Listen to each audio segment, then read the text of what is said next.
Manchester ইউনাইটেডের পর এবার ওয়েস্ট হামের বিপক্ষেও জোড়া গোল করলেন বাংলাদেশি অরিজিন ফুটবলার ফারহান আলী ওয়াহিদ এবং তার এই দুর্দান্ত পারফরমেন্সের উপর ভর করে ওয়েস্ট হামকে 5-0 গোলের বড় ব্যবধানে হারিয়েছে ফুলহাম।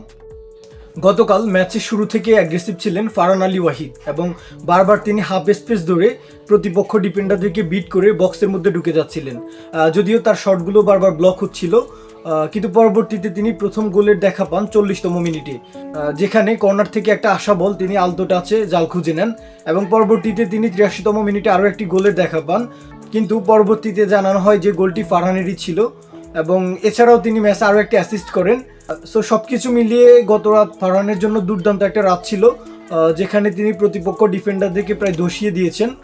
ফারহান যেভাবে নিয়মিত পারফর্ম করে যাচ্ছেন তাতে তিনি ফুলহাম কোচের একজন আস্থাবান ফুটবলার হিসেবে নিজেকে প্রতিষ্ঠিত করেছেন এবং তার পারফরমেন্সের উপর ভিত্তি করে ফুলহাম এই মুহূর্তে প্রিমিয়ার লিগ 2 এর পয়েন্ট টেবিলের 2 নম্বরে অবস্থান করছে, যেখানে তাদের থেকে মাত্র 1 পয়েন্ট বেশি নিয়ে পয়েন্ট টেবিলের 1 নম্বরে রয়েছে ম্যানচেস্টার ইউনাইটেড। আর তাই আমরা বলতে পারি তারা খুব ভালোভাবেই শিরোপার লড়াই টিকে রয়েছে। ফারহান যদি এই পারফরমেন্স অব্যাহত রাখতে পারেন, হয়তো শীঘ্রই ফুলহাম সিনিয়র দলের হয়ে তার অভিষেক হওয়ার একটা সম্ভাবনা রয়েছে।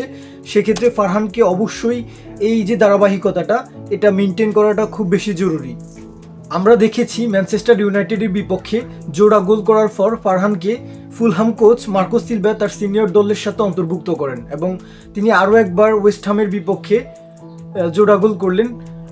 এখন দেখার বিষয় এই ম্যাচের পর মার্কো সিলভা তাকে আবারও সিনিয়র দলের সাথে অন্তর্ভুক্ত করেন কিনা এবং সিনিয়র দলের যে কোনো ম্যাচের সুযোগ করে দেন কিনা।